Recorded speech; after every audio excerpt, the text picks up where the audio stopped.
Hello, we're in Malta, we're doing more antiques. Today we have a very unusual, not a pair, a very unusual matched pair, harlequin pair, near pair of model cannons. These are dated from the mid-20th century. They would probably have been made after the Second World War. Very possibly they're both before the Second World War. I don't think they go back as far as the First World War or the Victorian era.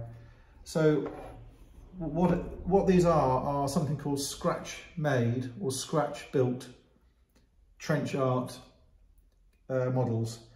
Trench art usually applies to shell cases which are engraved or shaped or made into ashtrays or made into umbrella stands, things like that.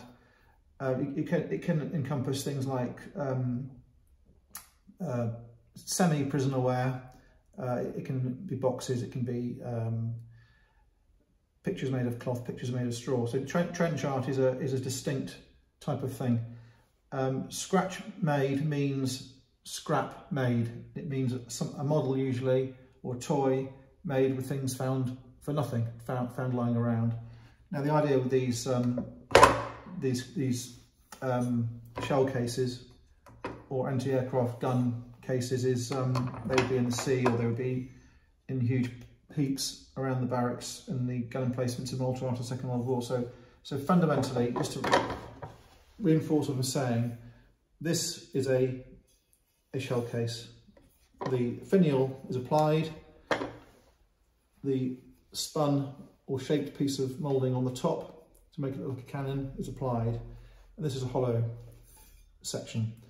The projectile would have gone in the end, the explosives would have gone inside the cylinder, the primer and the spark maker, firing pin thing would be inside there.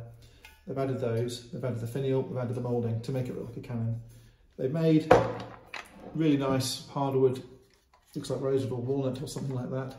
It could be teak, I suppose. They've made a really nice carriage, brass working wheels. So that one is very plain. That would be a cannon from the 1500s or 1600s. Now this one is a bit more elaborate.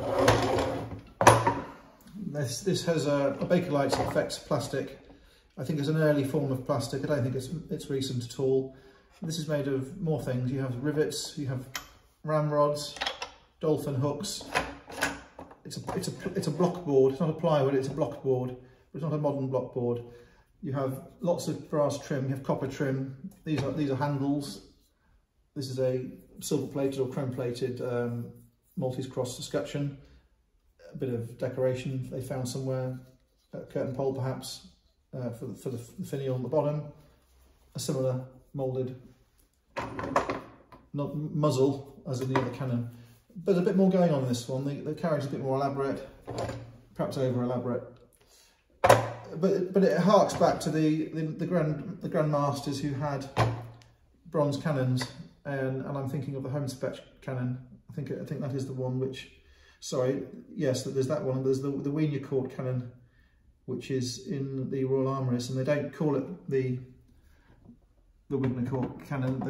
They're hiding the name because they don't want people to realise it's a Maltese owned cannon. I think I've got the right cannon. As I say, I looked it up on the internet, and it doesn't tell you a lot about the Maltese aspect, which is a bit of a shame really.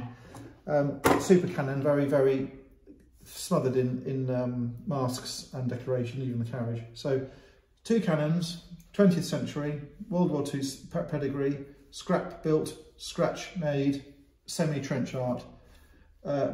Is it decorative? Is it militaria? Well, it's militaria, very decorative. I mean, in England we have a couple of proper model cannons which are a real purpose-built pair on cast iron bases. These we're going to sell as a pair. They're not the same, but they have the same effect as the other model cannons we have. They go in a library on a big desk. They go in on a set of shelves. They go in a hallway, bottom of the stairs. They're an internal item. Cannons have widely been used as a furnishings item in England. So they're not a lot of money because they're not very old, but they're really unusual. You do see a lot in Malta because it was a form of income. They would have this raw material, and they would have the tourists, and they would knock these together and they would sell them. So there are quite a lot around here. It's rather like the Tolware little mini Knights of Army you get. It's the same sort of touristic market, but not a lot of them are as nice as this. Some of them are small, toy-like, lots of little tiny ones. These are chunky ones. These are quite generous. So I like them very much. The value is going to accumulate reliably in my view. One more thing.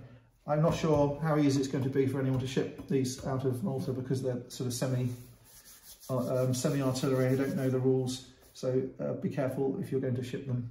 Thanks very much. Bye-bye.